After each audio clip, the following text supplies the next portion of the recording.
guys bust your ass all day, we give you a hamburger. Not a fair trade, but we're grateful for everything you guys do.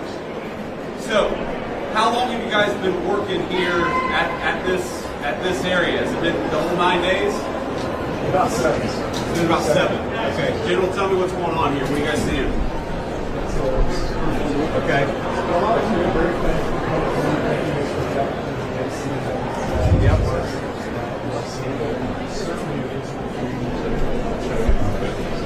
Good to hear. Of course. Well, a lot's changed in the past 7 days. It's actually kind of amazing. So you guys are doing a hell of a job. We're proud of you. We're grateful to you. And I just wanted to come by and say thanks and hang out with you. So let's say hello for a bit. And I think we'll talk to the order. But just want to shake some hands and say hey to guys. Appreciate it. Thank you. All right. Good to see you. Thank you.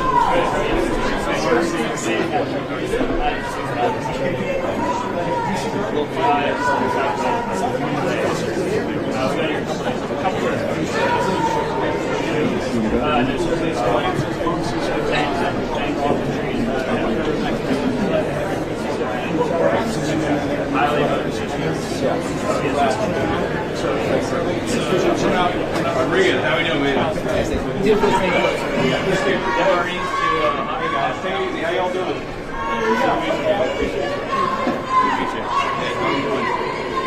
All right, thank you. I appreciate that. I'm honored. Yeah, of course. Yeah, come here. We'll take a photo right now. Where are you from? Oh, great. Okay, awesome. Photo here. We'll make sure you get a copy. Yeah, we'll get it. Okay. All right, ready? 3, 2, 1. Got it. All right, awesome. Yeah, thank you guys. Appreciate you. Hey guys, how you doing? Good to see you all. How's it going over the hill? Good. Busy summer? Cold summer? Yeah. Super fun? Okay. Good. Okay, well, we appreciate you guys. Thanks for all your help. Yeah, good to see you all. Hey guys, how we doing? Good. Good to see you guys. Thank you. What's up, dude? Oh, I already said hello to you. Hey, guys, how you doing? Hey, man. Appreciate you. Thank you guys. Thank you. Yeah, so tell me, is it going a little better here? Have you seen his transformation last? He's good. Yeah, I'm still in that I want my kids here. People screaming at you, people scaring kids. It feels a lot better. I appreciate you being with me. Just trying to help you out a little bit. All right, thank you. God bless you. Thank you, man. Hey, super fun. Good to see you. How are you? Good, good. Good to meet you. Thank you. Thank you. Specialist, good to see you, man. Thank you. Good to meet you. So where are y'all from? South Carolina. Okay, so pretty much everybody's from South Carolina. Okay, Charleston, Columbia. Okay, good. We appreciate you guys helping us out. Thank you. It means a lot. Specialist, how you doing?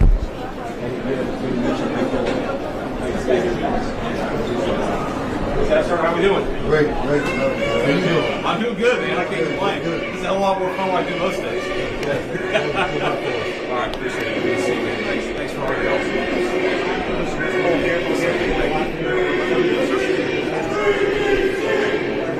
God bless you, man. I appreciate it. Yeah, it means a lot. Thank you.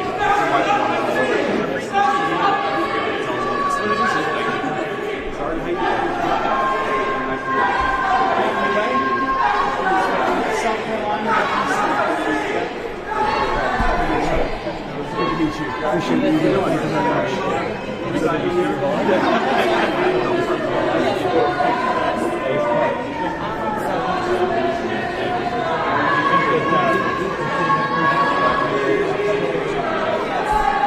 All right.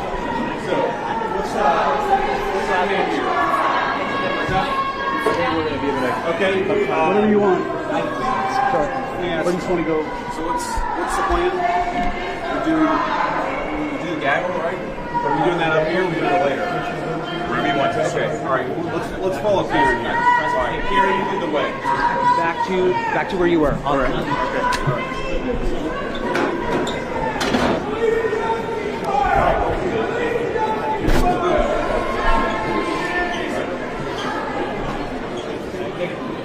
Right there is good. Right here? Photo right here. Is that what they said?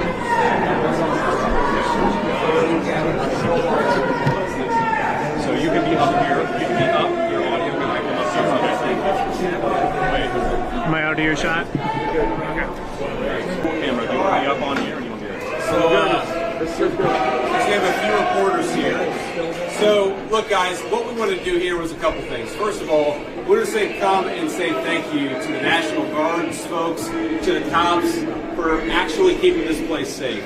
If you look at what's happened in Washington, D.C. in just the past 9 days, we've seen a 35% reduction in violent crime. We've seen over a 50% reduction in robberies.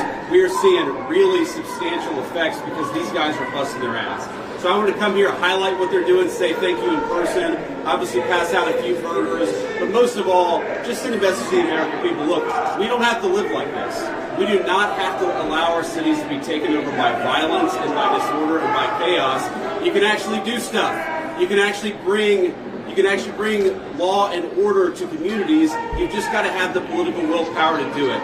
And I think you hear these guys outside here screaming at us. Of course, these are a bunch of crazy protesters. But I'll tell you, a couple of years ago when I brought my kids here, they were being screamed at by violent vagrants, and it was scaring the hell out of my kids.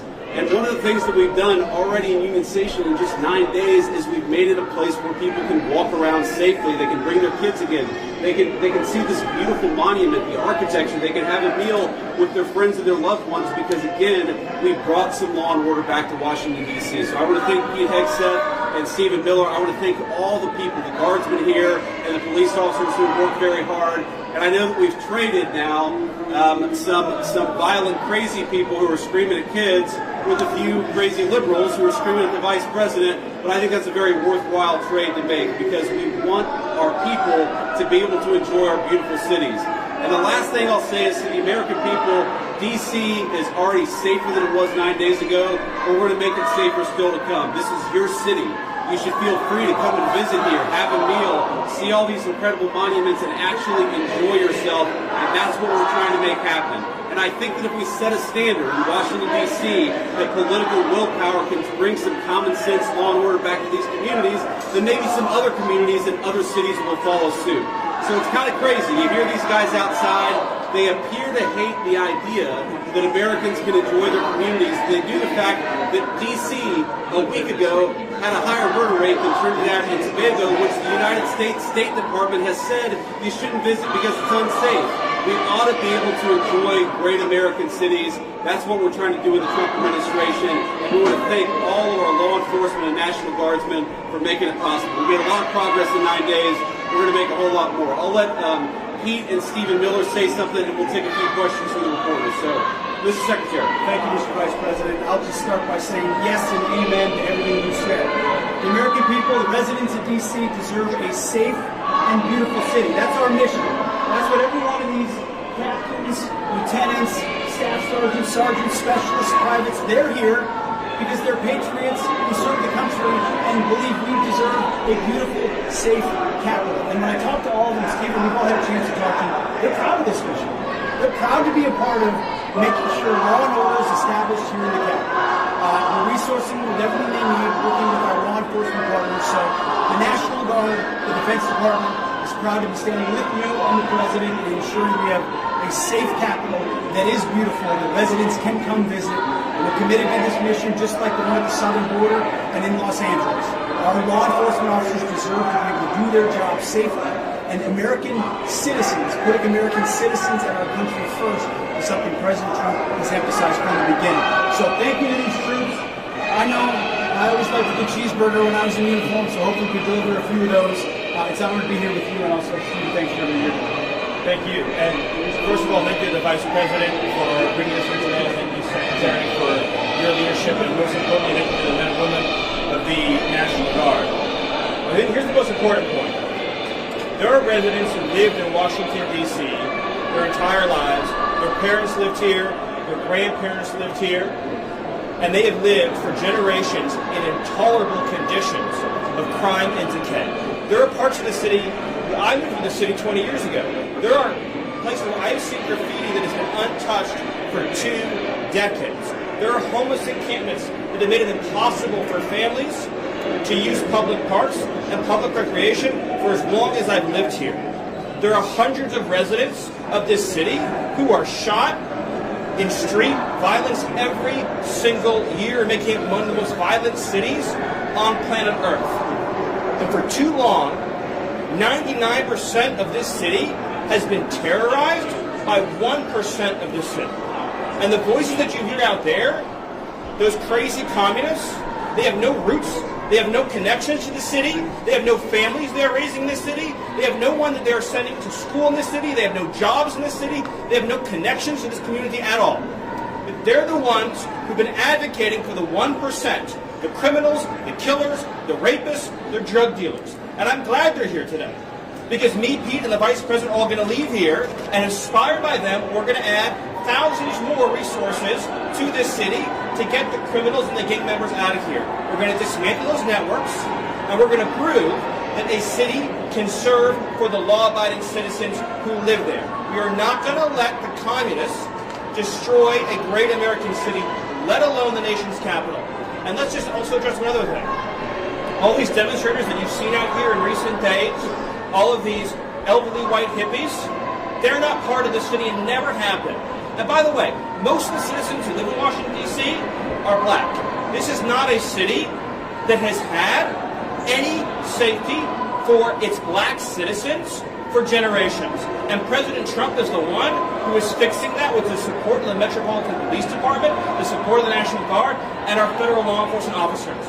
So we're going to ignore these stupid white hippies that all need to go home and take a nap because they're all over 90 years old, and we're going to get back to the business of protecting the American people and the citizens of Washington, D.C. Thank you, Stephen. A few questions. Mr. Vice President, why are troops stationed here at Union Station on the National Mall instead of areas in D.C. where crime is statistically highest? Well, if you've ever been to Union Station in the last few years with your family, you know that crime is actually extremely high right here in Union Station.